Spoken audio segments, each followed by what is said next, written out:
আসল ভালাই নয়, দুনিয়ার শান্তি সুখ আসল নয়, আসল শান্তি হলো আখিরাত। ও আল্লাহ, আমার আনসার আর মুহাজিরিনদের উপরে এদের গুনাহগুলোকে আল্লাহ আপনি মাফ করে দিন।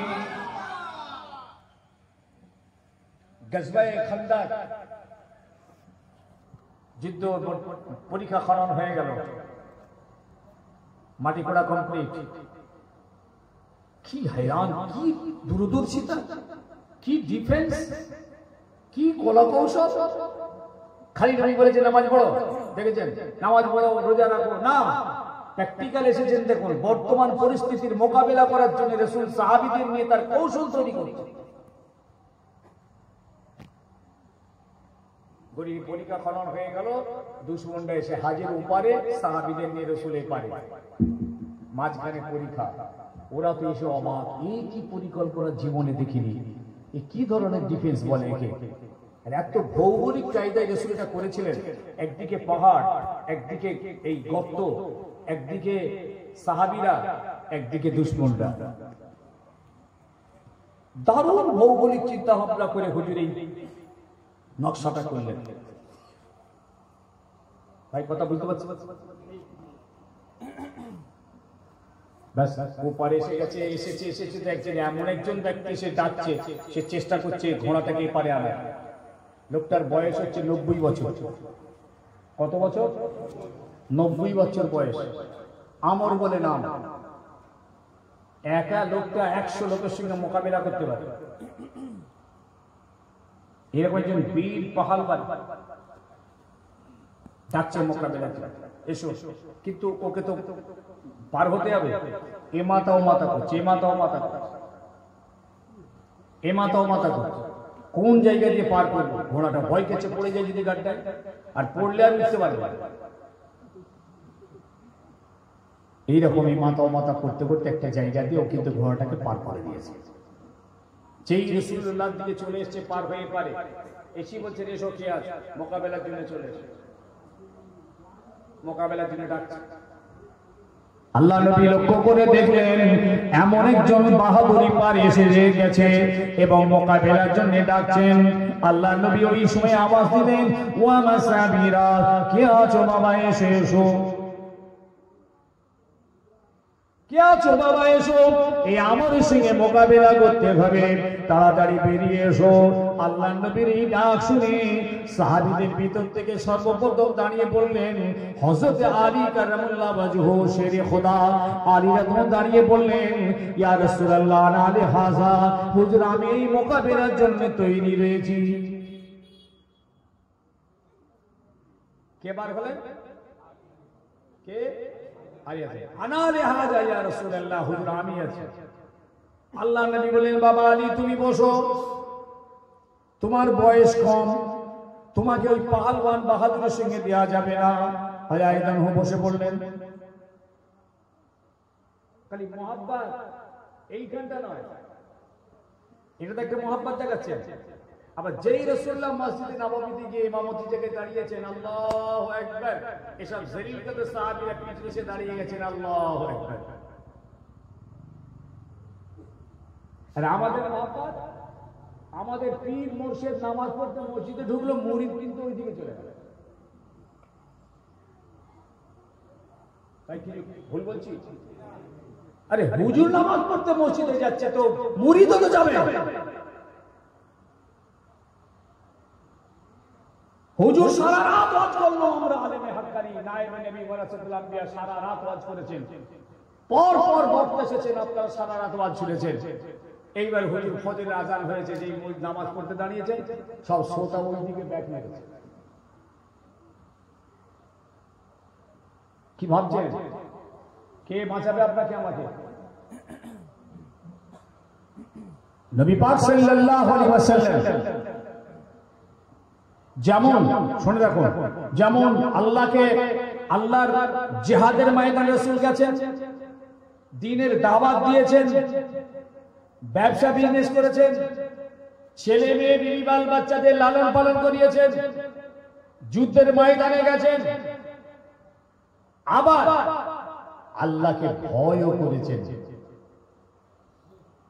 রাসূলের জীবন, তিনি যেমন আল্লাহর ইবাদত বন্দেগী করেছেন, আল্লাহকে ভয়ও করেছেন, আবার জিহাদের ময়দানে গেছেন, আবার ছেলে বিবি বাল বাচ্চাদের নিয়ে সংসার করেছেন, আবার ব্যবসাও করেছেন, আবার ভেড়া ছাগল ওর দম্পাকে নিয়ে মাঠে চড়িয়েছেন, আবার সময়ে খোদার ভয়ে তিনি আল্লাহর কাছে কেঁদেছেন।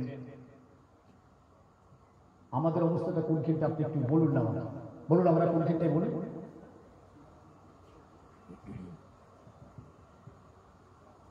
বাঁচতে পারবো না। আজকে যাদের জন্য আমরা ছুটে ফুরফুরাই যাই, যাদের মাজারাতে গিয়ে দাঁড়িয়ে আমরা একটু ইসালে সব করি, তারা ডোর টু ডোর এই বাংলার ঘরে ঘুরিয়েছে। তাদের পায়ের ধুলো আজও পাওয়া যাবে, তাদের কান্না আজও জমিতে মিশে আছে, তাদের দোয়া করার আওয়াজ আজও সেই গ্রামের হাওয়ায় মিশে আছে। আজকে বলুন আপনার অবস্থাটা আজকে কোথায়, আপনি কোন জায়গায় তাকে অনুসরণটা করেছেন? হাতে ধরে বলে যাচ্ছে। হযরত আলী বসে গেলেন, আল্লাহ নবী আবার আওয়াজ দিলেন, বাবা কি আছো? আমার সাহাবীদের ভিতর থেকে তাড়াতাড়ি এসো, এই আমরের সঙ্গে মোকাবিলা করতে হবে। তখন আবার হযরত আলী আবার দাঁড়িয়ে পড়েছেন, আনা লিহাযা ইয়া রাসূলুল্লাহ, ওগো আল্লাহর নবী আমি আলী আছি, আপনি আমাকে হুকুম দিন। আল্লাহর নবী বললেন, বাবা আলী তুমি বসে পড়ো। হযরত আলী এখনো বসে গেলেন, আবার তৃতীয়বারে ডাক দিয়েছেন। কোন সাহাবী ওঠার আগে আলী দাঁড়িয়ে পড়ছেন, ইয়া রাসূলুল্লাহ আমি আছি, আনা লিহাযা, হুজুর আপনি আমায় হুকুম দিন, আমি ওই আমরের সঙ্গে মোকাবিলা করতে রাজি আছি। আল্লাহর নবী তৃতীয়বারে আর আলীকে বসতে দিলেন না, আলী দাঁড়িয়ে রইলেন।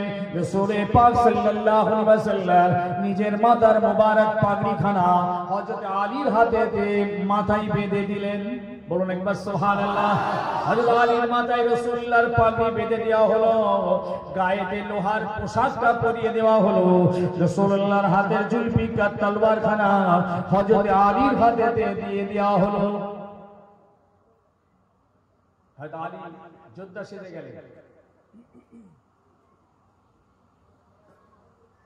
যোদ্ধা।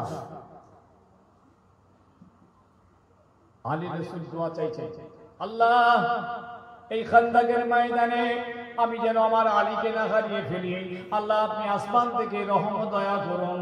ওহদের ময়দানে আমার চাচা হামজাকে হারিয়েছি, ওবাইদা বিন জারাহকে হারিয়েছি, আজকে কিন্তু এই খান্দাকের ময়দানে আমার আলীকে যেন না হারিয়ে ফেলি। আল্লাহ পাক আমি আলীকে দ্বীনের জন্য, ইসলামের জন্য, শরীয়তের জন্য আপনার হাতে আমি সঁপে দিলাম। এই বলে রাসূলুল্লাহ দোয়া আছে আলীকে বললেন, যাও বাবা আলী, আমি তোমাকে আল্লাহর রাস্তায় আল্লাহর হাতে আমি সঁপে দিলাম। হযরত আলী কারমুল্লাহ ওয়াজহু হায়দারি হাত দিয়ে এক লাফে ঘোড়ার উপরে উঠলেন, ছুটে গিয়ে ওই আমরের সামনে গিয়ে দাঁড়িয়ে গেছেন। 90 বছরের পালোয়ান একা 100 লোকের সঙ্গে মোকাবেলা করে। পালোয়ানটা মারাত্মক, একা 100 লোকের সঙ্গে মোকাবেলা করে। সামনে যদি আমর বলছে, রে তুই বাচ্চা ছেলে কি করতেই, আমি একজন পালোয়ান, আমি একজন বীর যোদ্ধা, তোদের বড় বড় পালোয়ানগুলিকে আসতে বল, তোর সঙ্গে মোকাবিলা করে। শেরে খোদা হযরত আলী, শেরে খোদা আল্লাহর বাগ ওনাকে বলা হয়, হায়দারে আলী, হায়দারে আলী আল্লাহর বাগ। আলী রাতুলকে হায়দার বলা হতো, শেরে খোদা বলা হতো। উনি জবাব দিয়েছেন, এ আমর, আজকে শুনে রাখ, আমার মাথায় আমার রাসূলুল্লাহর পাগড়ি আছে, আমার হাতে আমার রাসূলের তলোয়ার আছে, আমার শরীরে লোহার জেরা আছে, আর আমার উপরে আমার নবীর দোয়া আছে। শুনে রাখ, আজকের ময়দানের এই মোকাবিলায় বাহাদুর কে, সেই বাহাদুরের পরিচয় আমার হাতের এই তলোয়ার আজকে দিয়ে দেবে। এমন জবাব হযরত আলী দিয়েছেন। একটা কথা আছে না, হাতের মারের থেকে মুখের মার কিন্তু মারাত্মক, এটা জানেন তো? জি, হাতে মারলে আর কতটুকু লাগবে, কিন্তু মুখের মার কিন্তু একদম ভেদ করে চলে যাবে, ভেদ করে চলে যাবে। তো হযরতে আলী কারামাল্লাহু ওয়াজহুর এই কথা ওই 90 বছরের পাহালওয়ান সহ্য করতে পারল না, সঙ্গে সঙ্গে তলবার তুলেছে হযরত আলীকে মারার জন্য। রাসূল পাক সাল্লাল্লাহু ময়দানে আছেন, সাহাবায়ে কেরামরা রয়েছেন, এই তলবার যেই তুলেছেন হযরত আলী ঢালতে ঢুকে দিয়েছেন, হযরত আলী তুলেছেন আমর রুকে দিয়েছেন, আমর তুলেছেন আলী রুকে দিচ্ছেন। মোকাবিলায় কিন্তু আলীকে ফেলতে পারছে না, আর আলী রাদিয়াল্লাহু আনহু আমরকেও ফেলতে পারছে না। এই মোকাবিলা চলছে। আর যুদ্ধের ময়দানে ধোঁকা দেওয়া যায়, ধোঁকা ধোঁকা সত্যের উপরে ধোঁকা দেওয়া যায়। কি কথা বুঝলেন? কিসের উপর? আমরা তো ধোঁকা দিই মিথ্যের উপরে, কাচ্চা মিথ্যে ধোঁকা দিই লোককে। সত্যের উপরে ধোঁকা দেবেন কোনো অসুবিধা নেই, বুঝতে পারছেন? আলী রাদিয়াল্লাহু আনহু একটা ধোঁকা দিলেন, কি বললেন? এই আমার দ্বারা তুমি যে এত বড় একটা পাহালওয়ান বলছো, তুমি যে বলছো আমি একা 100 লোকের সঙ্গে লড়তে পারি, তাহলে তুমি কিরকম পাহালওয়ান যে তোমার পিছনে এত সৈন্য দাঁড় করিয়ে রেখেছো? আর ওর পিছনে তো সৈন্য দাঁড়িয়ে আছে লাইনে। এই কথাটা সত্য না মিথ্যে? সত্য, কিন্তু একটা ধোঁকা। যেই আমরকে ধোঁকাটা দিয়েছেন, আর আমর উনি পিছন থেকে ঘুরিয়ে দেখছে যে আমার পিছনে কত সৈন্য লাইন দিয়ে দাঁড়িয়ে আছে। যেই ও মাথাটা ঘুরিয়েছে, আলিয়াতুন আর কিন্তু হাত ছাড়া করেন এই সুযোগটা। রাসূলুল্লাহ দেওয়া জুলফিকার তলোয়ার এই আমরের গর্দানে ওয়ার করে দিয়েছেন। এক ওয়ারেতে দেহ থেকে মাথা 10 হাত দূরে গিয়ে পড়েছে। রিওয়ায়াতটা আমি বলতে বলতে আজকে শেষ করলাম, কিন্তু এখান পর্যন্ত শোনানো আমার উদ্দেশ্য না। আমার জায়গাটা কিন্তু ওইখানটা, সেটা হলো রাসূল বলেছেন এই জীবনটা আসল জীবন নয়। এটা হচ্ছে আমার আলোচনার মূল জায়গা। আসল জীবন হলো, বলেন বলেন, আখিরাত। কেউ বাঁচাবে না, কেউ বাঁচাতে যাবে না। ইয়াফিরুল মারউ মিন আখিহি ওয়া উম্মিহি ওয়া আবিহি ওয়া সাহিবাতিহি ওয়া বানিহি। কিয়ামতের দিন সবাই পালাবে, কেউ কারোর দিকে তাকাবে না। ইয়াউমা ইয়াফিরুল মারউ মিন আখিহি লা ইয়াতাকাল্লামুন ইল্লা মান আযানা লাহু রাহমান। সেদিন কারোর জন্য কেউ কথা বলতে পারবে না, কেউ কথা বলার পারমিশন পাবে না, ইল্লা মান আযানা লাহু রাহমান। যাকে আল্লাহ কথা বলার অনুমতি দেবেন তিনি কথা বলতে পারবেন। বাপ ছেলের থেকে, ছেলে বাপের থেকে পালাচ্ছে, বাপ বলবে আমার কোনো ছেলে নেই, ছেলে বলবে আমার কোনো বাপ নেই। সেই দিনটা হলো কিয়ামতের দিন। এই পৃথিবী ধোঁকা, এই পৃথিবী মিথ্যা, এই পৃথিবী খেল তামাশার জায়গা।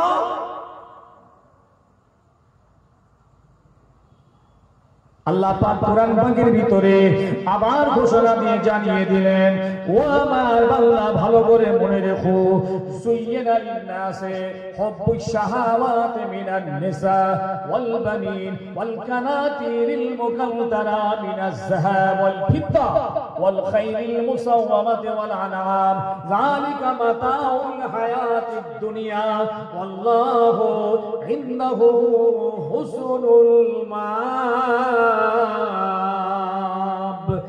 আমার বান্দা শুনে রাখ, এই পৃথিবীটা আমি তোদের জন্য সাজিয়ে দিয়েছি। রাত দিন, হাওয়া পানি, চাঁদ সূরজ, গাছপালা, জমিন আসমান, আর চাঁদ সূরজ, জীব জন্তুর, পশু পক্ষী, নদ নদী, পাহাড় পর্বত দিয়ে এই পৃথিবী আমি তোদের সুন্দর করে বানিয়ে দিয়েছি। আরো বলি শুনে রাখ, বেটা ছেলে মেয়ে ছেলে বানিয়ে আমি আল্লাহ পৃথিবীর সৌন্দর্য দিয়েছি। আরো বলি শোন, ছেলে বলে বাল বাচ্চা দিয়ে আমি পৃথিবীর সৌন্দর্য দিয়েছি। আরো শুনে রাখ, ওয়াল কানাতিরিল মুকান্তারা মিনাজ যাহাব ওয়াল ফিদ্দা, সোনা আর চাঁদের জাকিরা ভান্ডার দিয়ে এই পৃথিবী আমি সুন্দর করে সাজিয়েছি। ভাই, সোনা আর চাঁদি দিয়ে আল্লাহ পৃথিবী সাজিয়েছে বলছে। আচ্ছা আপনারা বলুন তো, সোনা তৈরি হয় কোথা? চাঁদি আর সোনা কোন ফ্যাক্টরিতে, কোন দেশে হচ্ছে ভাই? বলবেন না? আমরা তো সোনার দোকানে যাই, সোনা কিনি, বেচি, কিন্তু এটা তো জানতে হবে যে সোনা তৈরি হচ্ছে কোথায়, ফ্যাক্টরিটা কোথায়, কারখানাটা কোথায়। আমার ভাই বলছেন আগে, আপনারা কি বলছেন?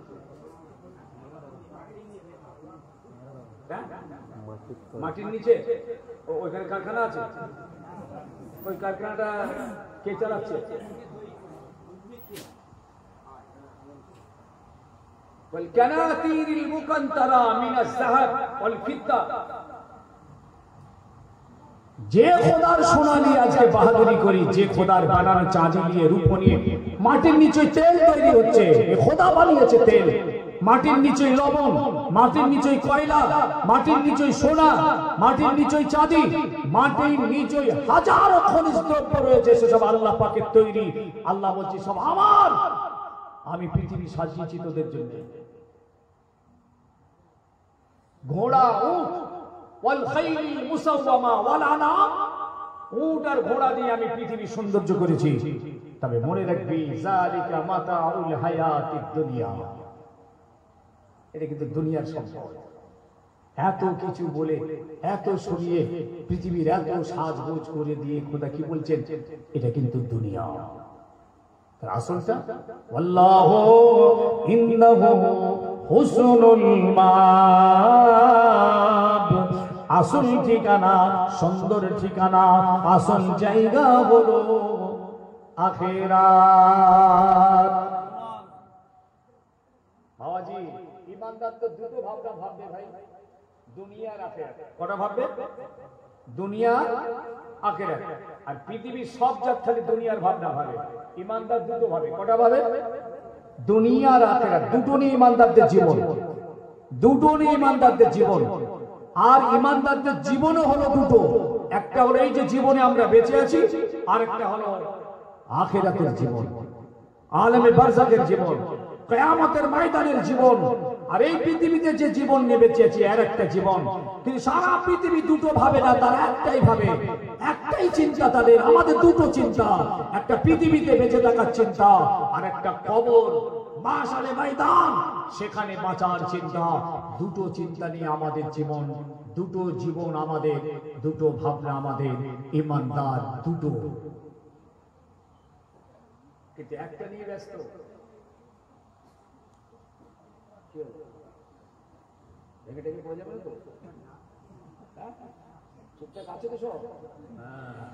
বুড়ো বয়সে মোহাম্মতে মেরে ফেলুনি বাবা। এটা জোরে জোরে জোরে জোরে লা ইলাহা ইল্লাল্লাহ, লা ইলাহা ইল্লাল্লাহ, লা ইলাহা ইল্লাল্লাহ। हस्बी रब्बी जल्लल्लाह, मा फी कल्बी गैरुल्लाह, नूर मुहम्मद सल्लल्लाह, हक ला इलाहा इल्लल्लाह। खूब जोरे जोरे।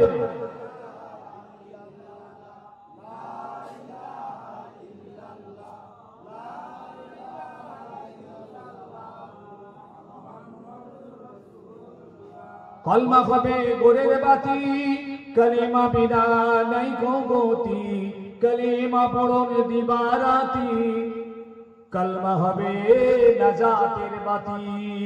আল্লাহুম্মা সাল্লি আলা।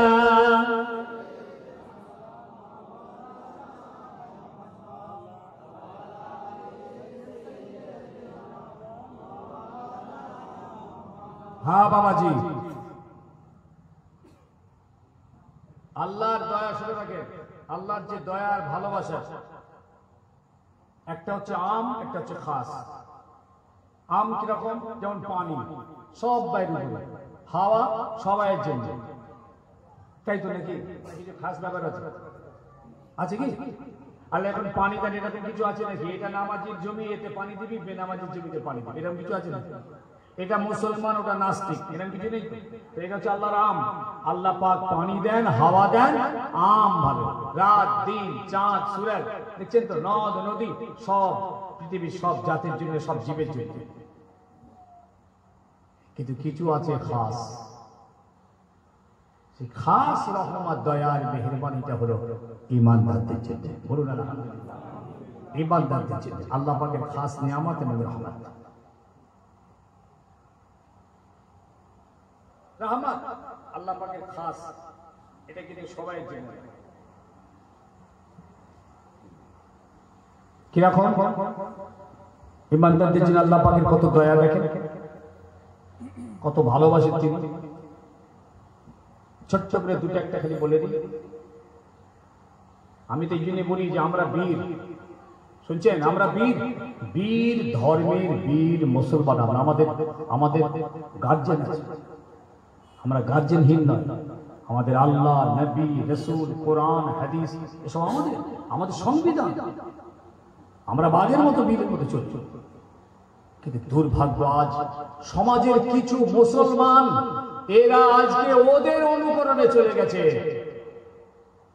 ওদের পায়রামিতে চলে গেছে। যারা খোদা দুশমন তাদের অনুসরণে জীবন যাপন করছে। মোহাব্বত নবীকে করে, মোহাব্বত খোদাকে করে, ঈমান খোদার উপরে এনেছে, মোহাব্বত কোরআনকে করে, কোরআনের উপরে ঈমান এনেছে। কিন্তু আমলে জীবনে দেখা যাচ্ছে, বাস্তবে আমলে কিন্তু তারা এই পশ্চিমী দেশের আমেরিকা, রাশিয়া, চীন, জাপান খ্রিস্টানদের কৃষ্টি কালচারে আসক্ত হয়ে গেছে। লজ্জা মোহাব্বত রাসূলের পায়রাবি ইহুদিদের, মোহাব্বত নবীর এতাত খ্রিস্টানদের। মনে রেখো মোমেন, নাজাত মিলবে না, বাঁচা কঠিন আছে। এই মোহাব্বত বাঁচাতে পারবে না। মোহাব্বত নবীকে করি আর পায়রাবিটা ওদের করি। কেন? তারা তো আমাদের একটা পায়রাবি করে না। তাদের সঙ্গে আমাদের কোনো দ্বন্দ্ব নেই, কোনো ঝগড়া নেই, কোনো আদাওয়াতি নেই, কোনো হিংসা নেই। একসঙ্গে আছি, ছিলাম, থাকবো, মিলেমিশে, কোনো সমস্যা নেই। সব জায়গায় এক, হাওয়া, পানি, চাঁদ, সূরজ, রাত, দিন, আসমান, জমিন সব এক। হাট, ঘাট, মাজার, বাজার, গাড়ি ঘোড়া, জমি জায়গা, চাষবাস, ব্যবসা, বিজনেস, স্কুল, কলেজ সব একসঙ্গে মিলেমিশে আছে, কোনো সমস্যা নেই। কিন্তু ধর্মের জায়গায় আসমান জমিন তফাৎ। তোমরা তোমাদের ধর্ম, ধর্মীয় কৃষ্টি কালচার নিয়ে থাকো, আমরা আমাদের ধর্ম, ধর্মীয় কৃষ্টি কালচার নিয়ে থাকি। এটাই তো সংবিধান। লাকুম দীনুকুম ওয়ালিয়া দীন। এই আয়াত কবে নাযিল হয়েছিল? কবে জানেন? জানেন? লাকুম দীনুকুম ওয়ালিয়া, তোমার ধর্ম তোমার, আমার ধর্ম আমার। কবে যায়? আবু জেহেল একদিন আমার নবীকে বলল, তাই মুহাম্মদ শোন। ভাই অসুবিধা হচ্ছে নাকি? দানাদারের মিলাদ তো, আমারও তো খুব বড় করে হাঁড়ি ফাঁড়ি হয়ে যাবে, কিছু হতো। হাঁড়ি ফাঁড়ি লড়ে কতক্ষণ টিকাতে পারবো তাই চিন্তা হচ্ছে। তবু যে এতগুলো মানুষ এসেছেন, বসেছেন, শুকরিয়া এই লকডাউনের বাজারে। আর এই ছেলেগুলো আমার বাইরে দাঁড়িয়ে আছে, তুই বুঝতে আমার সঙ্গে ঝগড়াটাই আছে নাকি? তোর কিছু ঝগড়া ফড়া আছে নাকি? ভিতরে আয় না, আগে গেছ তো আয়, বলেও ভুল হয়ে গেল, পালাচ্ছে নাকি? ভিতরে আয় না। আরে বাউন্ডারি ভিতরে ঢোকো, বাউন্ডারি ভিতরে এসো, বস্তার ভিতরে ঢুকে পড়ো। পচা, দাগি, কাটা, ছোট যত আলু আছে, আরে বস্তা বিক্রির সঙ্গে ওই আলুগুলো বিক্রি হয়ে যাবে। ভিতরে ঢোকো। এটা এখন বস্তা। আল্লাহ দরবারে যদি এটা কবুল হয়, সবাই একসাথে কবুল হয়ে যাব। বলুন সুবহানাল্লাহ। কেউ আলাদা আলাদা হলে মুশকিল আছে, কে কোথায় আটকে যাবো ঠিক নেই। একসঙ্গে ঝুঁকে পড়ি, নামাজি, বেনামাজি, রোজাদার, বেরোজদার, ঝেড়ে খাওয়া, মেরে খাওয়া, কেড়ে খাওয়া, হ্যাঁ দাঁড়িয়ে মোতা, বসে মোতা, সব রকম একসঙ্গে ঢুকে পড়ো। ঢুকে পড়ো, কোনো অসুবিধা নেই। কিন্তু বস্তা, এবার বস্তা যখন বিক্রি হবে, বলুন ওখানে কি বাছাই বাছাই করে হয় নাকি? যখন বন্ড বিক্রি হয় বাছাই করে হয়, কি বলেন কি? যখন ধানের বস্তা বিক্রি করে ওর ভিতরে আঁকড়া থাকে, চিটে চিটে, ওটা আবার আলাদা করেন নাকি? ওটা ওর মধ্যেই থাকে। খরিদ্দার তো আঁকড়া কিনবে না, খরিদ্দার পচা আলু কিনবে, কিন্তু পচা কিন্তু ভালোর মধ্যে ঢুকে পড়েছে। আর এখানে কে ভালো আছে কে জানে, জানি না ভাই। এখন একটা যদি থাকে তার মধ্যে ঢুকে পড়েছি। এবার বস্তা যখন বিক্রি হবে না, দেখবেন পচা গুলো সব বেরিয়ে যাচ্ছে। বাউন্ডারির বাইরে থাকবে না কখনো, ভিতরে ঢুকে পড়বে। না জানি খোদা রহমান রহিম। কি বলছিলাম? কোন গেটটা ছাড়লাম?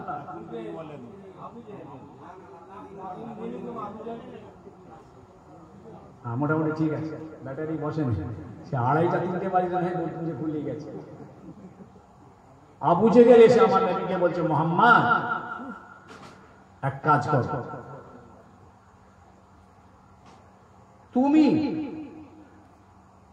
আমাদের লাত, উজ্জা, হুবল, মানাত এইসব বড় বড় আমাদের খোদা আছে, তুমি মেনে নাও, আর আমরা সবাই তোমার এক খোদাকে মেনে নিচ্ছি।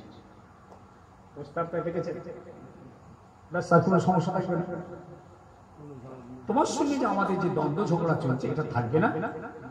আমরা সবাই তোমার এক খোদাকে মেনে নিচ্ছি, আর তোমরা সবাই মিলে আমাদের লাত, উজ্জা, হুবল আর মানাত বড় বড় খোদা হবে, ব্যাস এইগুলোকে মেনে নাও, তাহলে সবাই মিলেমিশে থাকবো, কোনো সমস্যা নেই। মুহাম্মদ কি বলছে বলো? প্রস্তাবটা দিয়েছে, দেখেছে? আমার নবী চুপ। আসমান থেকে জিবরিল আমিন এলেন। জিবরিল আমিন এসে বলছে, ইয়া রাসূলুল্লাহ, আপনি ওকে শুনিয়ে দিন। কুল ইয়া আইয়ুহাল কাফিরুন লা আ'বুদু মা তা'বুদুন। এই সূরা আপনারা সবাই পড়ে, সবাই জানে, কিন্তু গুরুত্বটা জানেন না। এই হাবিব, আপনি আবু জেহেলকে বলে দিন যে তোমরা যার ইবাদত করো আমরা তার করি না, আমরা যার করি তোমরা তার করো না। তোমার ধর্ম তোমার, আমার ধর্ম আমার, তুমি তোমার ধর্ম নিয়ে থাকো, আমি আমার ধর্ম নিয়ে থাকি। একদম আসমান থেকে ডিক্লারেশন। কোথা থেকে? জেনে কোথা থেকে? এটা আসমান থেকে ফয়সালা হয়েছে, কোনো দ্বন্দ্ব নয়, কোনো ঝগড়া নয়, কোনো বিবাদ নয়। তুমি তোমার ধর্ম, ধর্মীয় কৃষ্টি কালচার নিয়ে থাকো, আমি আমারটা নিয়ে থাকি। কিন্তু দুর্ভাগ্য আজ আমরা আমাদেরটা ছেড়ে দিয়ে ওইটাই চাইছি। জি, আজকে আমরা আমাদেরটা ছেড়ে ওদেরটাই গেছি। মোহাম্মদ নবীকে করি, মোহাম্মদ খোদাকে করি, মোহাম্মদ কোরআনকে করি। ঈমান কোরআনের উপরে, নবীর উপরে, খোদার উপরে রেখেছি, আছে, ছিল এবং ইনশাআল্লাহ থাকবে। আমরা মুমিন, আমরা মুসলমান, আমরা কালমাওয়ালা। কিন্তু প্র্যাকটিক্যালে, কালচারে, তাদের অনুকরণে, অনুসরণে, আচারে, ব্যবহারে তারা কিন্তু সব অন্য ওই পৃথিবীর নাস্তিক, ইহুদি, বেদির, মুশরিকদের কালচারে চলে গেল। হায়রান ভাইজান, মোহাব্বত নবীকে করি, পায়দাবি ওদের করি। ঠিক বলছি না? এইসব কথা বলার জন্য তো দাওয়াত কমে যাচ্ছে, বুঝেছেন না? একটু মহব্বতের ওয়াজ করবো, শুধু মহব্বতের, ভাই মহব্বতের শুধু ওয়াজ করলে হবে না। এটা আমি বলছি তো, মহব্বতের ওয়াজ করলে যাকে মহব্বত করলাম তার অনুসরণ করতে হবে, তবে মহব্বতটা কাজে হবে। আল্লাহ নবী নিজে বলেছেন, রাসূল নিজে বলেছেন, মান আহাব্বা সুন্নতি ফাকাদ আহাব্বানি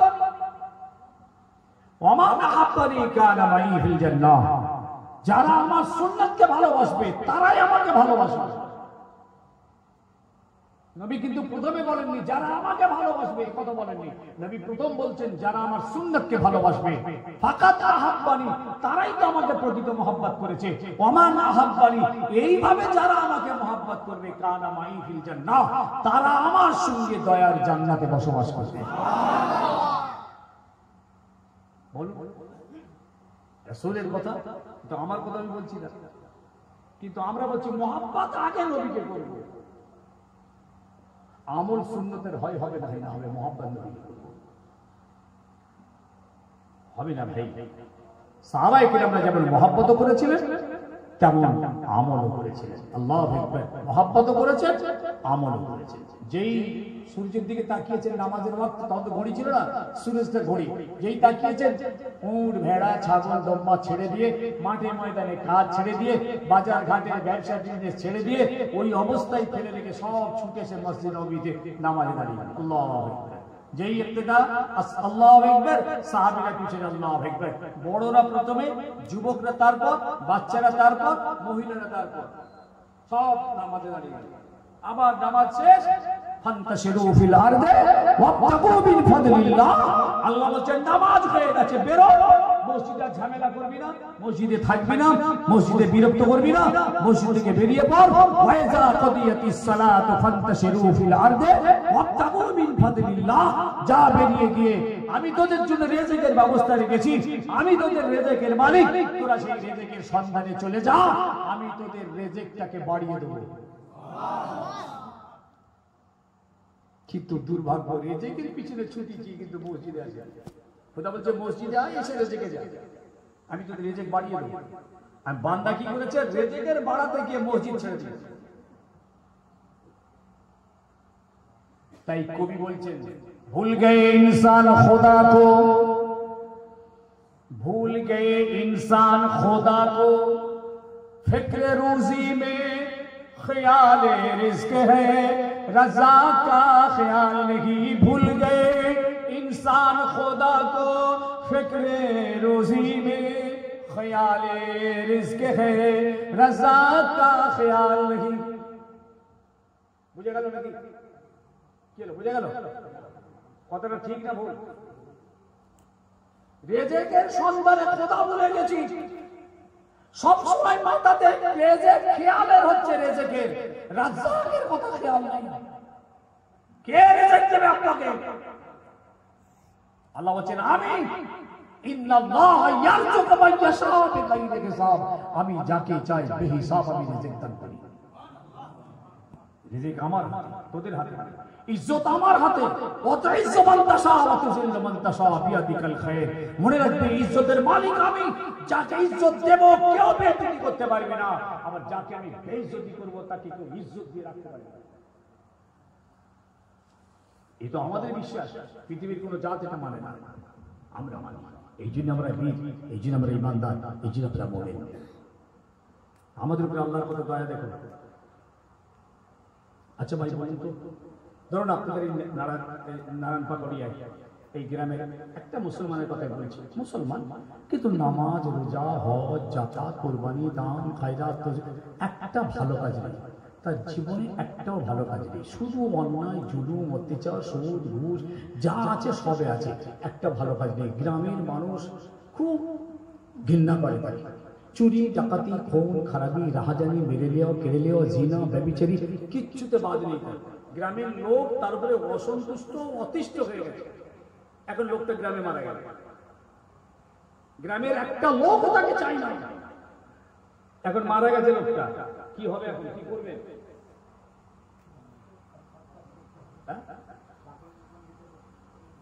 করতে হবে কি হলো? আপনার তো ছেলেকে মার্ডার করেছে, আপনার বাড়ি থেকে ডাকাতি করেছে, আপনাকে রাস্তায় হামলা করে পকেট মার করে টাকা পয়সা ফেলে দিয়েছিল। আপনার আবার হঠাৎ তাকে গোসল কাপড় দেওয়ার মায়া এসে গেছে।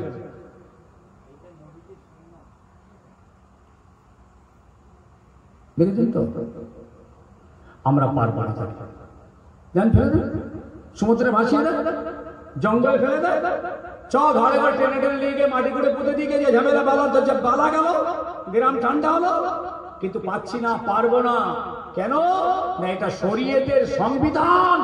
সংবিধান মেনে আপনাকে কাজ করতে হচ্ছে। যে আল্লাহ পাকের এটা আইন, আল্লাহরই এটা হুকুম। তাহলে খোদার দয়া এখানে। খোদা তো এটা বলতে পারতো এই অবস্থায় যদি কেউ মরে তার গোসল দিবি না, কাফন পরাবি না, জানাজা করবি না, সব ভাগাড়ে নিয়ে গিয়ে ফেলে দিবি। কিন্তু এটা খোদা কোনো জায়গায় বলেননি। তাই তাকে জ্বালানো, পোড়ানো, পুঁতে দেওয়া, বাঘের মুখে ফেলে দিতে পারা গেল না।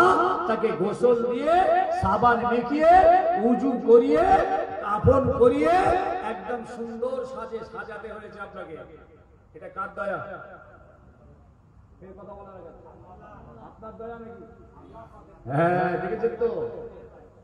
খোদার ভালোবাসা ইমানদারের উপরে, মুমিনের উপরে। পারল না। যদি খোদার হুকুম না থাকতো তা আমরা ওই জালেমটাকে একদম কোনোদিনই দাফন কাফনের ব্যবস্থা করতাম না, টান মেরে ফেল দিয়া। এই ভালোবাসা আল্লাহ। জেরে বলুন কার? জেরে বলুন কার? এই আল্লাহর ভালোবাসা তার বান্দার। যেহেতু এই মুসলমান, যেহেতু ইমানদার, কাফের নয়। কাফের কোনো খবরই ছিল না। কি কাফের গোসল দেবেন নাকি? জানাজা হাজা পড়াবেন নাকি? তাহলে কাফের নয়, ও ইমানদার মুসলমান। যেই জন্য আমরা ওকে ফেলতে পারলাম না। আদর করে, যত্ন করে জানাজা পড়ে তাকে কবরে দিয়ে সুন্দর করে মাটি জামা দিয়ে কবর থেকে যেই উঠে এলাম, আল্লাহ বলল এবার তোরা তোদের দায়িত্ব শেষ করেছিস, আমার হুকুম মতো তোরা কাজ শেষ করেছিস, এবার তোরা সরে যা। এইবার আমার সিংহের পূজা করা। আল্লাহর কত দয়া দেখেছেন ইমানদারের উপরে? আছে না নেই? ফের কথা বলা না কেন? আল্লাহর কত মায়া ইমানদারের উপরে। মুমিন কবরে রাখা হবে বাবা, ঈমানদার কবরে যাবে, কবরে রাখার সাথে সাথে হাদিস পাক এসেছে ফেরেশতা এসে হাজির হবে। এমন কি বলা হয়েছে, যখন আমরা ঝোড়া কোদাল নিয়ে ফিরে চলে আসব, আমাদের পায়ের আওয়াজটা কবরবাসী শুনতে পাবে। ফেরেশতা তো তাড়াতাড়ি আসবে, কবরবাসীকে বসিয়ে দেওয়া হবে। সেই কবরবাসী আমাদের পায়ের আওয়াজটা সঙ্গে সঙ্গে শুনতে পাবে। সে বুঝতে পারবে আমার প্রতিবেশী আত্মীয় স্বজনেরা আমাকে কবরে রেখে ফিরে যাচ্ছে।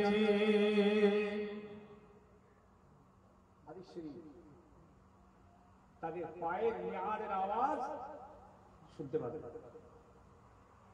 ঈমানদার শুনতে পেয়েছে, ফেরেশতা সওয়াল জবাব শুরু করবেন। বাবা মনে রাখবেন, এই সওয়াল জবাব, সওয়ালের জবাব আমরা নিজের ক্ষমতায় বাহাদুরিতে দিতে পারবো না। মুমিন কেউ বলতে পারবে না যে আমি জবাব দিয়ে দেবো। আল্লাহর দয়া, আল্লাহর মায়া, আল্লাহর ভালোবাসায় ওই ঈমানদারটার মুখ দিয়ে আল্লাহ পাক সওয়ালের জবাবগুলোকে বলিয়ে নেবে। আর একটু জোরে হবে না? এটা আমার আল্লাহর দয়া ঈমানদারের উপরে, মুমিনের উপরে। মান রাব্বুকা ওয়া মা দীনুকা ওয়া মান নাবিয়ুকা, এই প্রশ্ন যখন হবে, প্রশ্নের জবাব ওই ঈমানদার দিতে থাকবে। কি করে দেবে? আল্লাহর দয়া, আল্লাহর মায়া, আল্লাহর ভালোবাসায় আল্লাহ পাক তাদের মুখ থেকে এই সওয়ালের জবাবগুলো আল্লাহ পাক বলিয়ে নেবে। প্রত্যেকটা ঈমানদার আল্লাহ তাদের দয়ায় তাদের মুখ দিয়ে বলিয়ে নেবেন। নাজাত। আর বেঈমান কাফিরদের অবস্থা কি হবে? ওরা কি বলবে? ওদের কথা জিজ্ঞেস করবে। ওদের কি জিজ্ঞেস করবে? ওই প্রশ্ন, তোমার রব কে, তোমার নবী কে, তোমার কিতাব কে, তোমার ধর্ম কি? তোমার নবী কে? খালি বলবে হা হা লাদ্রি লাদ্রি, হা হা লাদ্রি লাদ্রি, আফসোস আফসোস, আমি কিছু জানিনি, আমি কিছু জানিনি। সবাই যা বলে আমিও তাই বলি। জবাব দিতে পারবে না। আল্লাহ তার মুমিনদের ভালোবাসেন। আমি আপনাদের বুঝাতে চাইছি, আল্লাহ তার ঈমানদারদের ভালোবাসেন। মুমিনদের কত ভালোবাসেন? আল্লাহ পাকের ফেরেশতাদের সওয়াল জবাবের উত্তর আপনারা দিয়ে দেবেন ইনশাআল্লাহ। এই জবাব হয়ে যাবে, ফেরেশতারা চলে যাবে, যাবার মুহূর্তে বলবেন, ও আল্লাহর ঈমানদার বান্দা বান্দি, ঘুমিয়ে যাও, ঘুমিয়ে যাও। নুম কানুমিল উরুস, বাসর রাত্রিরে যেমন দুলহা দুলহিন আরামের ঘুম ঘুমিয়ে যায়, তোমরা আজ কবরে আরামের ঘুম ঘুমিয়ে যাও। শুনছেন নাকি? শুধু তাই নয়, আল্লাহ ফেরেশতাদের বলবেন, ও ফেরেশতা, আমার ঈমানদার মুমিন বান্দা এর কবরেতে জান্নাতের বিছানাটা বিছিয়ে দাও। ফাফরিশুহু মিনাল জান্নাতে ওয়ালবিসুহু মিনাল জান্নাতে ওয়াফতাহু লাহু বাবুম মিনাল জান্নাহ, একটা জান্নাত থেকে দরওয়াজা কবর পর্যন্ত খুলে দাও। এর শরীরে জান্নাতের পোশাক পরিয়ে দাও, এর কবরে জান্নাতের বিছানা বিছিয়ে দাও। কিয়ামত পর্যন্ত কবরে শুয়ে শুয়ে ওই জান্নাতের খুশবু হাওয়া ভোগ করো। কার উপরে খোদার এই দয়া হবে? কাদের উপরে? কাদের উপরে? ঈমানদার মুমিন, ওই সমস্ত ঈমানদার মুমিন যারা নবীকে ভালোবাসে, আবার নবীর ইতাআত আর পায়রাবি করে ভালোবাসার বই প্রকাশ করে। ভাই সকল, আর জাহান্নামীদের অর্থাৎ বেঈমান কাফিরদের জাহান্নামের বিছানা দেওয়া হবে। ফাফরিশুহু মিনান নার ওয়ালবিসুহু মিনান নার ওয়াফতাহু লাহু বাবুম মিনান নার, জাহান্নামে দেওয়া হবে আর আযাব ভোগ করতে থাকবে। আর এদেরকে বলবে তোমরা ঘুমিয়ে যাও, ঘুমিয়ে যাও, ঘুমিয়ে যাও, তোমাদের কেউ জাগাবে না। যেদিন আল্লাহ তোমাদের জাগাবেন সেই দিন তোমরা উঠবে। আল্লাহু আকবার। এবার কিয়ামতের দিন যখন উঠবে না, আল্লাহ পাক যখন তুলবেন, তোলো কবরবাসীদের সব তোলো, সব ন্যাংটো হয়ে উঠবে, পরনে করে কাপড় থাকবে না। দুনিয়ায় এসেছিলাম যেমন উলঙ্গ, আর কবরেও গেছি সেই উলঙ্গ। এবার কবর থেকে উঠবো উলঙ্গ অবস্থায়, কিয়ামতের মাঠে উলঙ্গ অবস্থায় হাজির হতে হবে, কোনো কাপড় থাকবে না। থাকবে? সবাই থাকবে উলঙ্গ অবস্থায় কিয়ামতের মাঠে। এইবার কবরবাসীরা ইমানদাররা বলবেন, ফেরেশতা এই এত তাড়াতাড়ি কিয়ামত হয়ে গেল, এই তো মওত হলো, এই তো মওত হলো, এত তাড়াতাড়ি কিয়ামত? ফেরেশতা বলবে না, তোমার কবরের উপর দিয়ে হাজার হাজার হাজার হাজার হাজার বছর পার হয়ে গেছে, তোমার কোনো খেয়াল নেই, তুমি ইমানদার মুমিন, আল্লাহর দয়ায় তুমি আরামের ঘুম ঘুমিয়ে গেছিলে, এই জন্য তুমি জানতেও পারোনি যে কত হাজার বছর তোমার কবরের উপর দিয়ে বয়ে গেছে। ভাই উদাহরণ একটা দুনিয়াবি শুনেলেন, ধরুন আপনি ঘুমোচ্ছেন, আরামের ঘুম ঘুমিয়ে গেছেন, এক ঘুমে সকাল 7টা, কি হয়তো 8টা বেজে গেল, বলবো এই তুলে বলবো এত তাড়াতাড়ি সকাল হয়ে গেল, 8টা বেজে গেল, তার মানে খুব শান্তি সঙ্গে ঘুমিয়ে গেছে। আরেক জায়গায় কিন্তু যন্ত্রণা হচ্ছে, পেটের আর মাথা, খালি বাবারে মারবে, সে বলছে কখন সকাল হবে, ওই জন্য রাত যেন বড় হয়ে গেছে। দেখছেন আজাবের ঘুম, ও আর ঘুমোচ্ছে না, ও আজাব হচ্ছে, ওর বাবারে মারে, কি হবে রে, আয়না রে, কোথায় গেলি রে, আর ইনি এক ঘুমে নাক ডেকে গরুর মতো কোন সকাল 9টা, এক ঘুমে বলবে এই তো শুনুন 9টা। ঠিক ইমানদারদের কবর থেকে যখন তোলা হবে, ফেরেশতাদের বলবেন, ও ফেরেশতা এক্ষুনি কিয়ামত, এই তো মওত হলো। ফেরেশতা বলবে, না, তোমরা আরামে ঘুম ঘুমিয়েছিলে, তোমাদের হুঁশ নেই, তোমাদের কবরের মওত হয়েছে হাজার হাজার হাজার হাজার বছর আগে মওত হয়েছে। আল্লাহ পাকের দয়া আছে না ইমানদারের উপরে? আবার কথা বলেন না কেন? সেই ইমানদার মুমিন রাসূলকে ভালোবাসে, খোদাকে ভালোবাসে, পায়রাবিটা ওদের করে। যা ইমানদার জান্নাতীদের পায়রাবি করো, জাহান্নামীদের লাথি মারো তাদের পায়রাবিতে, তাদের কালচার কৃষ্টিকে লাথি মেরে খবর দাও, আমার রাসূলুল্লাহর সুন্নাত আদর্শ রীতিনীতিকে বুকে জড়িয়ে ধরো। হে বীরের বাচ্চা, বীর, বীর ধর্মের বীর জওয়ান, তোমাদের রক্তে ঈমানের খুশবু আছে, তোমাদের রক্তে কলমার খুশবু আছে, উম্মতে রাসূলের খুশবু আছে, ঈমানের খুশবু আছে, মুহাব্বতের খুশবু আছে, তোমাদের রক্তে নাস্তিক, ইহুদি, বিদিন, খ্রিস্টানের গন্ধ নেই। তোমরা বীর ধর্মের বীর নওজওয়ান, তোমরা রাসূলকে ভালোবাসো, আর পায়রাবি ওদের করবে কেন? ওরা তো কই আমাদের পায়রাবি করে না, ওরা যেমন আমার নবীকে ভালোবাসে না, ঈমানও আনেনি, আমাদের কোনো পায়রাবিও করে না। দেখান দিন দেখি। আর আমার ছেলেদের বলুন, ভাই অসুবিধা হচ্ছে নাকি আপনাদের? আমাদের ছেলেদের দেখবেন দাঁড়িয়ে দাঁড়িয়ে পেশাব করছে। আচ্ছা দাঁড়িয়ে দাঁড়িয়ে পেশাবটা কাদের কালচার? কি কাদের? আমাদের? ওদের কালচার। কই ওরা তো আমাদের মধ্যে বসে পেশাব করে না, আমাদের বসে পেশাব করা কালচার। কুলুক নিয়ে আমাদের সুন্নাত, পানি নিয়ে আমাদের সুন্নাত তরিকা আমরা করি, ওরা করবে না। কই ওরা তো আমাদের কালচার নেয় না, আমরা ওদেরটা নিলাম কেন? জবাব দাও। ওরা মদ খায়, আমরা মদ খাই না, ওরা সুদ খায়, আমরা সুদ খাই না, ওরা নামাজ পড়ে না, আমরা নামাজ পড়ি, ওরা মিথ্যা বলে, আমরা সত্য বলি, ওরা ঘুষ খায়, আমরা ঘুষ খাই না, ওরা হক বিচার করে, আমরা হক বিচার করি। আসমান জমিন তফাৎ, ওদের সঙ্গে আমাদের কোনো মিল নেই, আর কোনো ঝগড়াও নেই। তারা তাদের মতো থাকুক, লাকুম দীনুকুম ওয়ালিয়া দীন। কোরআন বলেছে, আবু জেহেল তুমি তোমার ধর্ম, তোমার কৃষ্টি কালচার নিয়ে থাকো, আমরা আমাদের নিয়ে থাকি। কিন্তু দুর্ভাগ্য, আজকে পীরেদের ভালোবাসলাম, আলেমদের ভালোবাসলাম, আমাদের পূর্বপুরুষ শরীফের দাদা পীর কিবলাকে মহব্বত করলাম, তার আওলাদদের ভালোবাসলাম, মহব্বতটা রইল, পায়রাবিটা রইল না কেন? আজকে যাদের ইসালে সবে, যাদের স্মরণ করে আমরা আজকে বসেছি, ৭৯ বছর খেদমত করেছেন। কত বছর? কত বছর ইন্তেকাল করেছেন শোনেননি? ৭৯ বছর বয়সে ইন্তেকাল করলেন। ১৫ বছর ছেড়ে দিলাম, জওয়ানি বয়স থেকে দিনের খেদমত করছেন, ছাত্র জীবন থেকে, ছোট কেবলার হিনা হায়াত। কত দেশে, কত গ্রামে, কত দুয়ারে গেলেন, সেসব শ্রোতাও কত দুনিয়া থেকে চলে গেল। উদ্দেশ্য তো একটাই ছিল, এরা যেমন ভালোবাসে নবীকে, খোদাকে, কোরআনকে, ঠিক তার পায়রাবিটাও এরা করবে। এটাই তাদের বক্তব্য ছিল, এটাই তারা বলে গেছে, আজও আলেমারা বলে যাচ্ছে, আর আমরা খালি শুনতেই থাকলাম। এটাই কি আমাদের জিম্মাদারি বাবাজি? বলুন।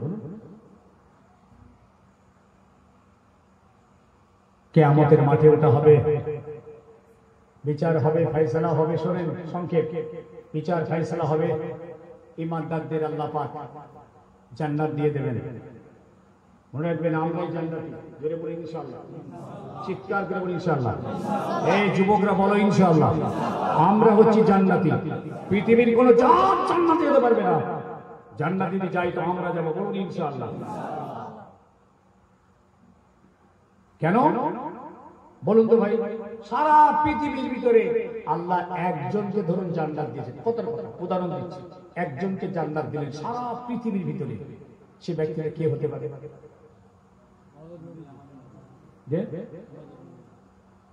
কি হবে? কি হলো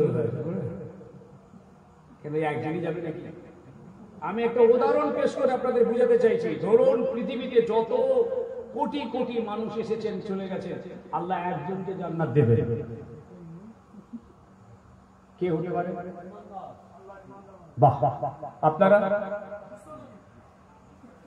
এখন নবী পাক সাল্লাল্লাহু আলাইহি ওয়াসাল্লাম বলে থাকতে আরো নবী আছে, সেটা ভিতরে কোথায় গেল? ঈমানদার, মুমিন, কালমাওয়ালা নবী যদি বলি আমার নবী, তাহলে অন্য নবী কোথায় যাবে? ওটা না, বলতে হবে ঈমানদার, মুমিন, কালমাওয়ালা। তো আমরা তো ঈমানদার, আমরা মুমিন, আল্লাহ মানি, নবী মানি, রাসূল মানি, কোরআন মানি, জাহান্নাম জান্নাত মানি, পুলসাত মানি, দাড়িপাল্লা মানি, আযাবে কবর মানি, আল্লাহর দিদার মানি। অতএব আমরা ঈমানদার, মুমিন, ইনশাআল্লাহ। বলুন ইনশাআল্লাহ। জান্নাতে আমরা যাব, বলুন ইনশাআল্লাহ। খালি একটা কাজ করতে হবে, ওদের পাইরামি ছাড়তে। এখন জান্নাতে তো আমরা যাবো ইনশাআল্লাহ, সবাই বলল আমরা জান্নাতি। কিন্তু প্রশ্ন হচ্ছে কি সরাসরি জান্নাতে যাওয়া হবে নাকি দিনগত জেল খেটে যাওয়া হবে? কোনটা? সরাসরি জেল খেটে যাবে। এই ছেলেরা বল, সরাসরি সরাসরি যাও। বাহ, কি নাম যাবো? সরাসরি মানে জান্নাত কিয়ামতের মাঠে বিচার হবে, বিচার শেষ, আল্লাহ যাও জান্নাতে চলে যাও, সরাসরি যাবো। কি? জি, হ্যাঁ যাও। শুনে রাখেন, সরাসরি আল্লাহর কিছু ইমানদার বান্দা সরাসরি জান্নাতে যাবে, কিন্তু কিছু ইমানদার বান্দা সরাসরি জান্নাতে যেতে পারবে না। এই জায়গাটা আপনাদের বুঝাতে চাইছি। আল্লাহ দয়া রাখে, সরাসরি কিছু ইমানদার চলে যাবে, যাও জান্নাতে চলে যাবে। কিছু ইমানদার বান্দা কিন্তু আটকে যাবে। তাদের কি করবে? জেলখানায় ঢোকো, জাহান্নামের ভিতরে ঢোকো, জাহান্নামের আগুনে পুড়িয়ে পুড়িয়ে কিছুদিন জেল খাটানোর পর আল্লাহ বলবেন এবার বেরো। জাহান্নাম থেকে বার করবেন, চেহারাটা কালো কয়লা হয়ে যাবে। আল্লাহর কত দয়া দেখেন, কালো কয়লা হয়ে যাবে। বলবেন এই চেহারা তো জান্নাতীদের নয়। কেন? এই চেহারা যদি আমি জান্নাতি দিই, জান্নাতীরা ঠাট্টা করবে, দেখ এরা সব জেল খেটে এসেছে, সব জাহান্নামা থেকে এসেছে, এর চেহারা, এরা জাহান্নামায় জেল খেটে আজকে জান্নাত এসেছে। এই জন্য আল্লাহ পাক ইমানদারদের বেইজ্জতি করবেন না। সেই জন্য ওই সমস্ত জেল খাটা জাহান্নামী ইমানদারদেরকে আল্লাহ পাক আবে হায়াতের একটা দরিয়া আছে, সেই দরিয়াতে গোসল করাবেন।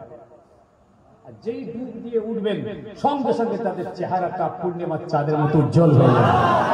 এই চেহারাটা হলো জান্নাতি চেহারা। এবার আল্লাহ বলবেন যাও তোমরা জান্নাতে চলে যাও, দয়ার জান্নাতে চলে যাও। জোরে বলুন সুবহানাল্লাহ। এখন আল্লাহর কাছে আমাদের প্রশ্ন, আল্লাহ আপনি সেই যখন জান্নাতেই দিলেন, তাহলে জেলটা কাটালেন কেন? আল্লাহ আপনি জান্নাত তো দিলেন, তা এতদিন জেল কাটালেন কেন? সেই জেলটা কত বছর থাকবে কেউ জানা নেই, কত হাজার হাজার বছর থাকবে তাও জানা নেই। আল্লাহ আপনি দয়া করে জান্নাত দিলেন, আবার জেলটা কাটালেন। আল্লাহ বলবেন বান্দা ফেরেশতা মনে রেখো, এরা আমাকে ভালোবাসতো, আমার নবীকে ভালোবাসতো, আমার কোরআনকে ভালোবাসতো, আমার উপরে ঈমান এনেছে, কিন্তু দুর্ভাগ্য এরা মুহাব্বত আমাকে করত, আমার নবীকে করত, আমার কোরআনকে করত, আমার ধর্মকে করত, কিন্তু ইতাআত আর পেরবি জাহান্নামীদের করত। ইতাআত পেরবি জাহান্নামীদের, মুহাব্বত আর ভালোবাসা আমার ছিল। এই জন্য আমি ওই কিছুদিন জাহান্নামীদের সঙ্গে জাহান্নামায় এদের আমি কিছুদিন জেল খাটিয়ে নিলাম, কিন্তু যেহেতু ঈমান ছিল, তাদের ভিতরে ঈমান ছিল, এই জন্য আমি জাহান্নামা থেকে বার করে আমার দয়ার জান্নাত আমি তাদের দান করে দিয়েছি। আর যারা বেঈমান হয়ে জাহান্নামী হয়ে জাহান্নামায় ঢুকলো, তাদের কিন্তু আমি আর জাহান্নামা থেকে বার করব না। ওরা জাহান্নামায় ঢুকবে আর বেরোবে না। কিছু মুমিন জাহান্নামে যাবে কিন্তু বেরোবে। জাহান্নামে গেল কেন? যেহেতু আবু জেহেলের পায়রাবি, আবু লাহাবের পায়রাবি, নাস্তিক বেদিনদের পায়রাবি, খ্রিস্টান মজুসীদের পায়রাবি, তাদের তার পায়রাবি হয়ে গেছে। বাপ ও ছেলে, যুবক জওয়ান, মুহাব্বত রাসূলুল্লাহর পায়রাবিটা ওদের হয়ে গেছে। এই জন্য আল্লাহর কাছে ধরা পড়ে যাব, পাকড়াও হয়ে যাব। আল্লাহ না করুক মরণের আগে জীবনের মতো তওবা করে খালিস অন্তরে ইস্তেগফার করে সমস্ত গুনাহকে পৃথিবীর জমিনে মাফ করিয়ে দিয়ে বেগুনাহ মাসুম হয়ে আপনি কবরে চলুন। আল্লাহর দয়ায়, আল্লাহর ভালোবাসায় সওয়াল জবাব হয়ে যাবে, বেহেশতের বিছানা হয়ে যাবে। কিয়ামতের মাঠে হিসাবটা সুন্দর হবে, আর সে ছায়া হবে, নবীর দিদার হবে। বাবাজি, আল্লাহ দয়ায় জান্নাত নসিব হয়ে যাবে।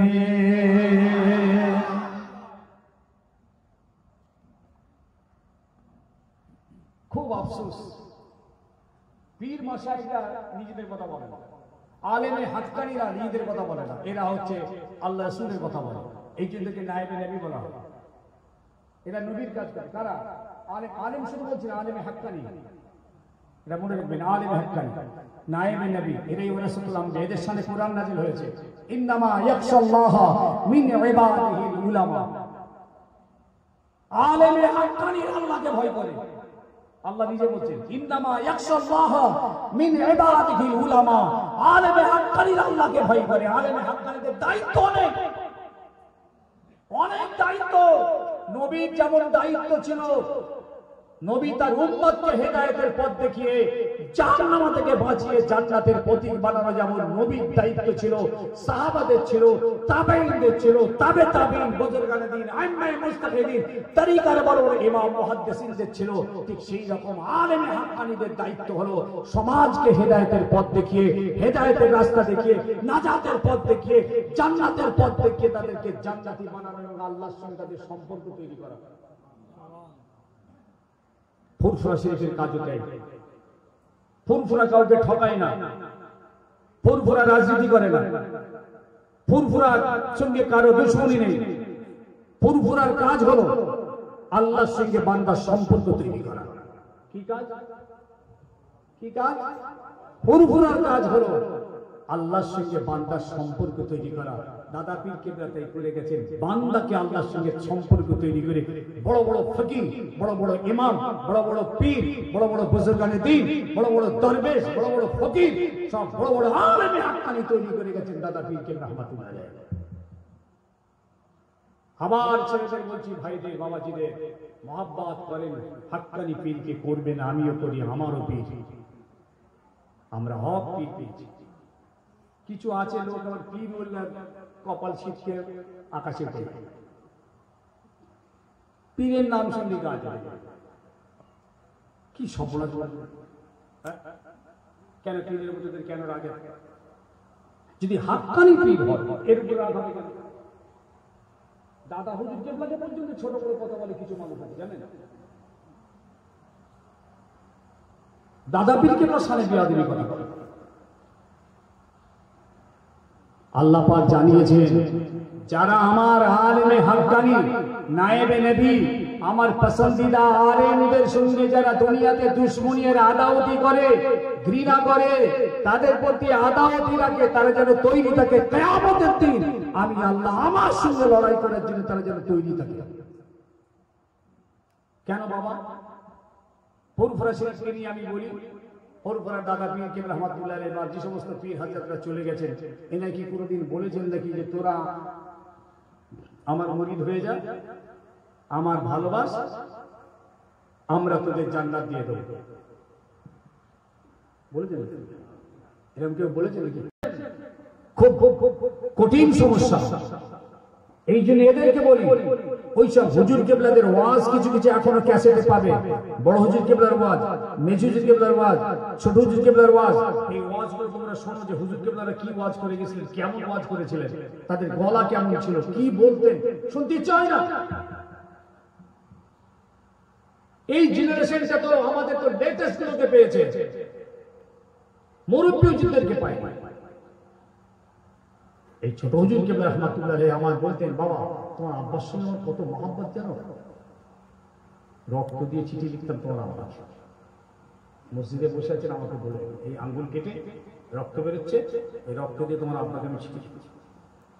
আর এই মহব্বতে না আমার দু ভাইকে হুজুর কেবলা জামাই করলেন, আমাদের ফ্যামিলির সঙ্গে একদম অতপ্রতভাবে জড়ালেন আত্মীয়তার সূত্রে। আমার বড় ভাই আল হাসান গোলাম সাহেব আর সাহেব, উনি ফুলফর টাইটেল মাদ্রাসার মুহাদ্দিস ছিলেন, এখন রিটায়ার্ড, উনি হুজুর কেবলা জামাই। আমার মেজ ভাই আল হাসান মৌলানা নিয়ামত হোসেন সাহেব, উনিও ফুলফর টাইটেল মাদ্রাসার মুহাদ্দিস, উনিও ছোট কেবলা জামাই। দু ভাই হুজুর কেবলা জামাই। আমার ওয়ালিদ সাহেব হুজুর এই ছোট কেবলা দোস্ত এবং বিয়াই ছিলেন। জীবনে তাদের ইক্তেদা অনুসরণ অনুকরণ করে জীবন কাটিয়েছেন।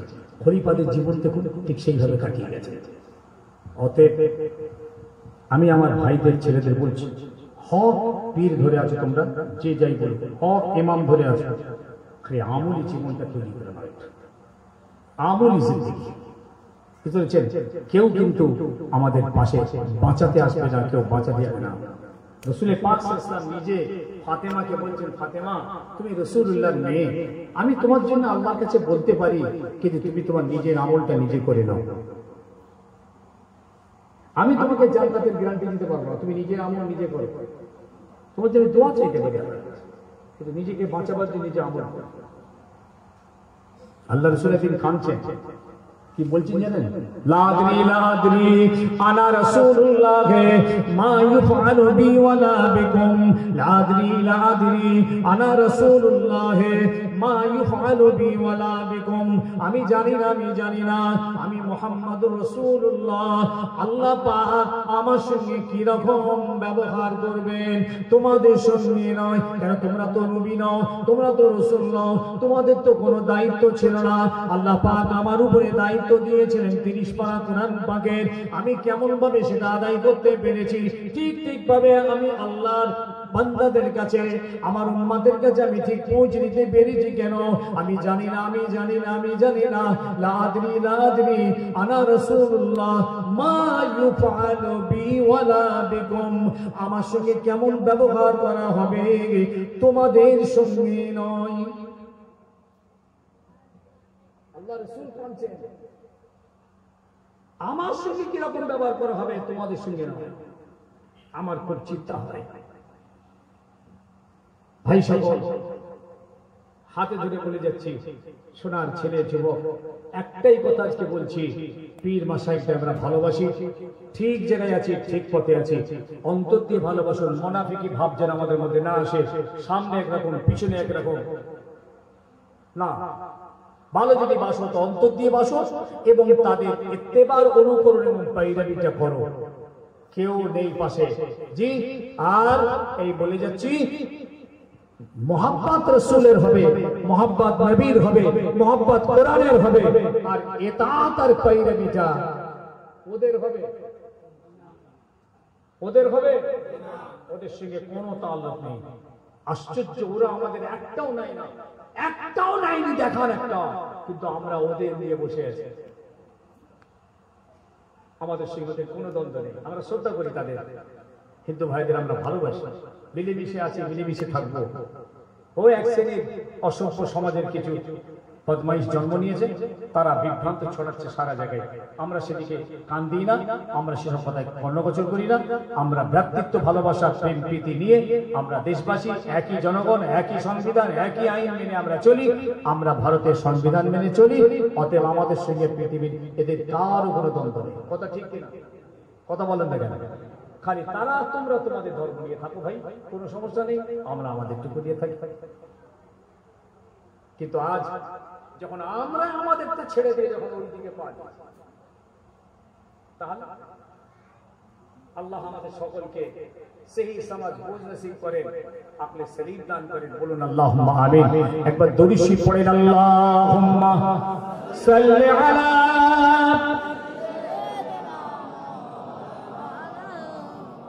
ওয়া আলা আলি সাইয়্যিদিনা।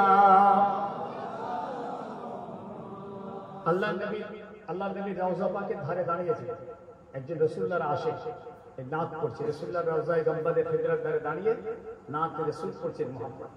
या रसूल अल्लाह मुझ पर करम की नजर हो, तेरे दर पे आए हैं बन के सवाली, नूरानी चेहरा सबको दिखा दो, अरमान दिल खुदारा मिटा दो, मेरे रूबरू आए रोजा तुम्हारी, मेरे नबी के शान है आली। या रसूल अल्लाह मुझ पर करम की नजर हो, तेरे दर पे आए हैं बन के सवाली, अल्लाहुम्मा सल्ली अला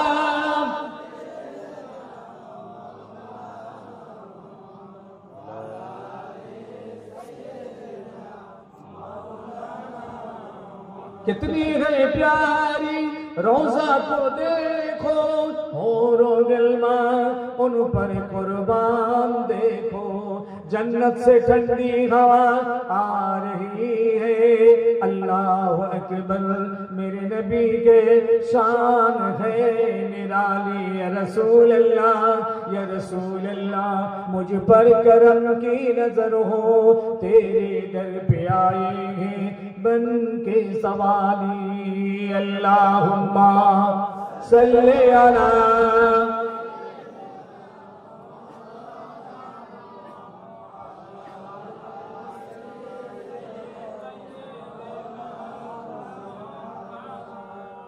সংক্ষেপ করছি, সবাই দোয়া রাখবেন, ঠিক জায়গায় থাকবেন, পা মজবুত রাখবেন,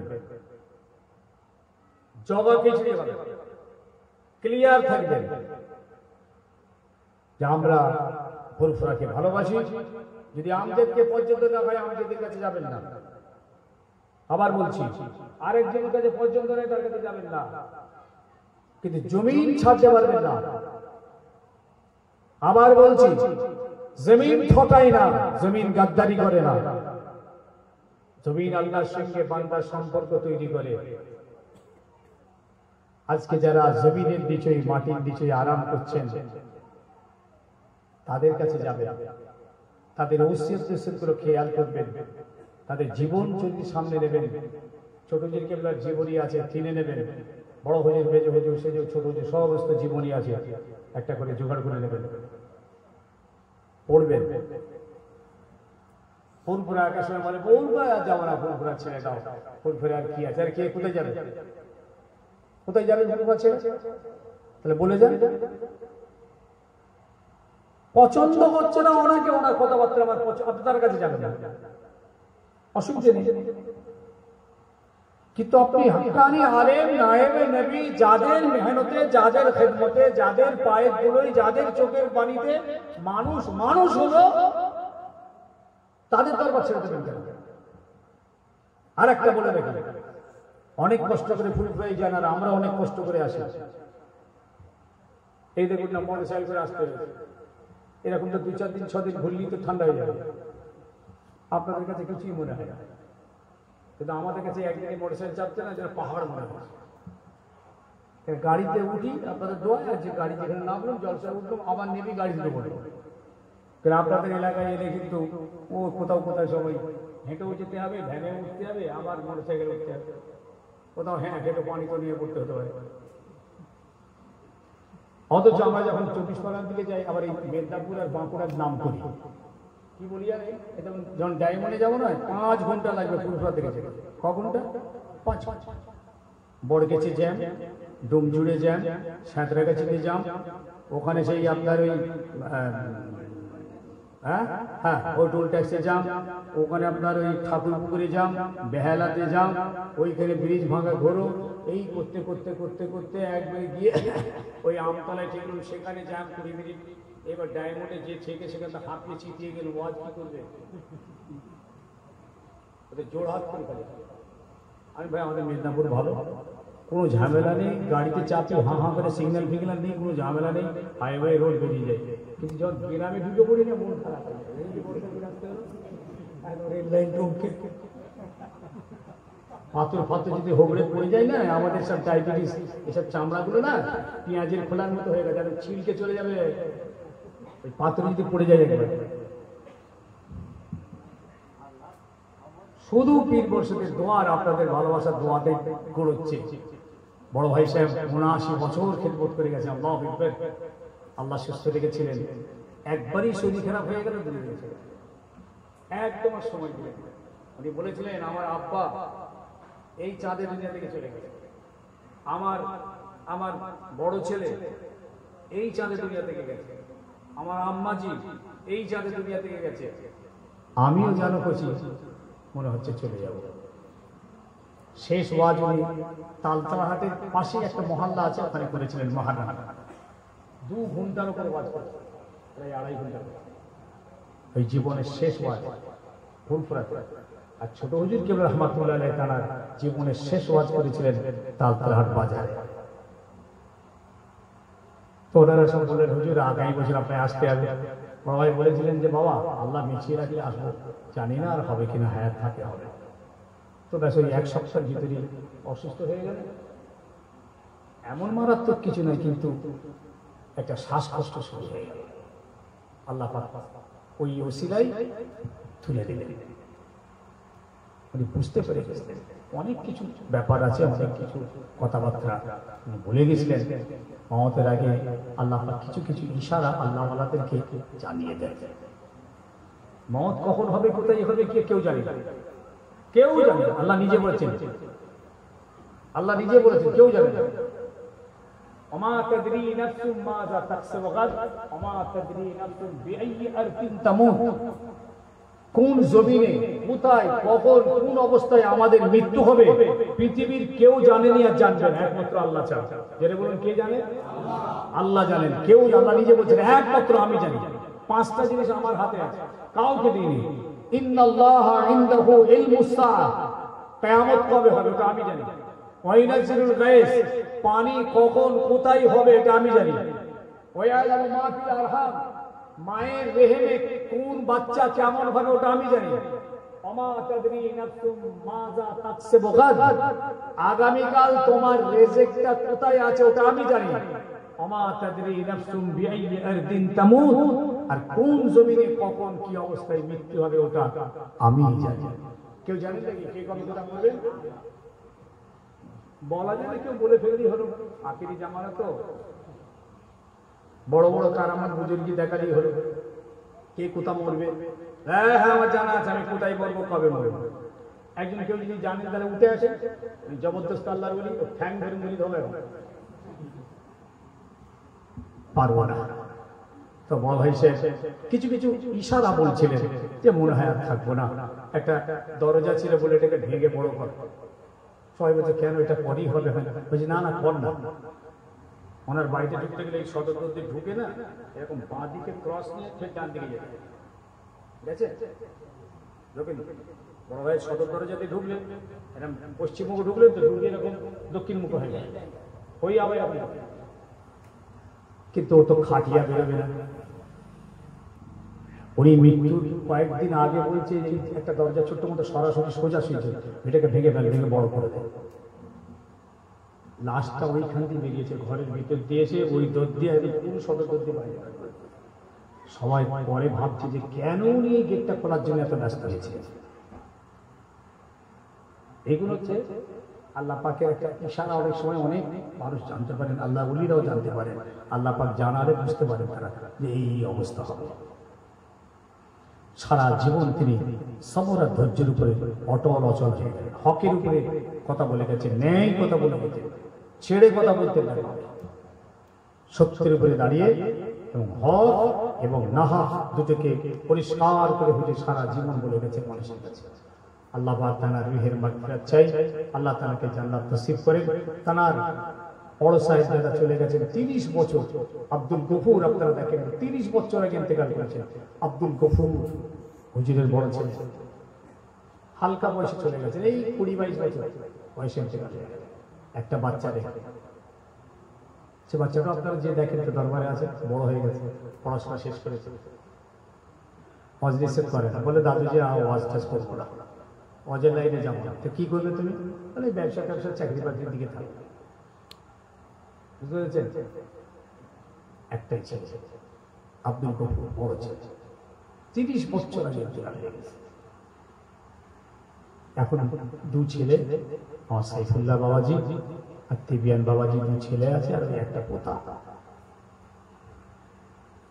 চলে যাবে, আমাদেরকে যেতে হবে আগে আর পরে। বুঝেছেন? নিজের কাজ নিজে গুছিয়ে নাও ভাই তাড়াতাড়ি। বাদিরু বিল আমাল কাবলা আন তামুত। মৃত্যু যে কোনো মুহূর্তে আসবে, কাজ গুছাতে থাকুন, কাজ গুছাতে থাকুন। আল্লাহ আমাদের সকলকে বুঝ সমঝ দেন। আসুন একটু সকলে দাঁড়াই, রাসূলের দরবারে সালাম করে দিই। ইয়া নবী সালামুন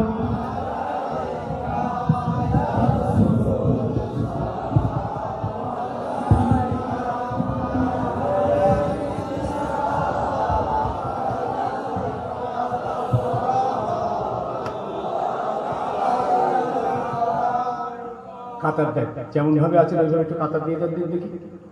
কাতার দিয়ে কাতার কাতার কাঁধে কাঁধ লাগিয়ে নামাজের মধ্যে একটু পাশাপাশি দাঁড়ান না, দেখি কিরকম তাড়াতাড়ি নামাজের অভ্যাসটা আছে। ভাবছেন নামাজ পড়াবো নাকি? কাতার ভয় করছে ছেলেকে, ভাই নামাজ পড়াবে নাকি? হচ্ছে মাথা খারাপ, নামাজ পড়াবো আমি? উজু করতে পারে না, এখানে নামাজ পড়াবো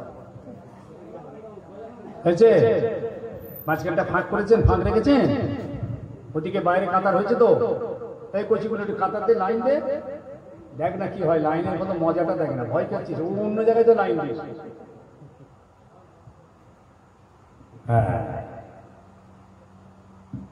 তালাল বদরু আলাইনা মিন সানিয়াতিল বাদাই ওয়াজাব আশ-শুকরু আলাইনা মাদালিল্লাহি দাই। ইয়া নবী সালাম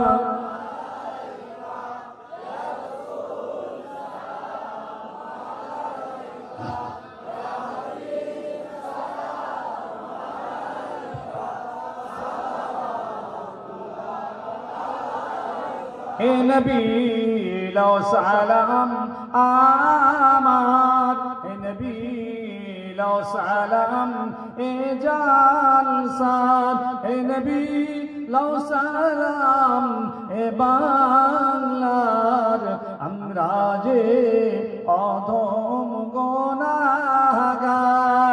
এ নবী সালাম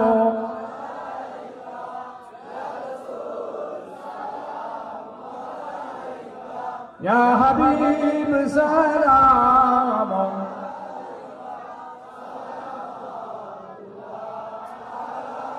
মাশাআল্লাহ মাশাআল্লাহ। ওইভাবে বসেন, কেউ কাতার ভাঙবেন না, ওইভাবে বসেন, লাইন দিয়ে বসুন। আমাদের ছেলেরা একটু মিষ্টি করেছে, তাবারুকান আপনাদের হাতে হাতে দেবে, ওইভাবে বসুন, কেউ কাতার ভাঙবেন না। 3 বার আলহামদুলিল্লাহ শরীফ, 10 বার কুল আল্লাহ শরীফ, 11 বার দরুদ শরীফ পড়েন।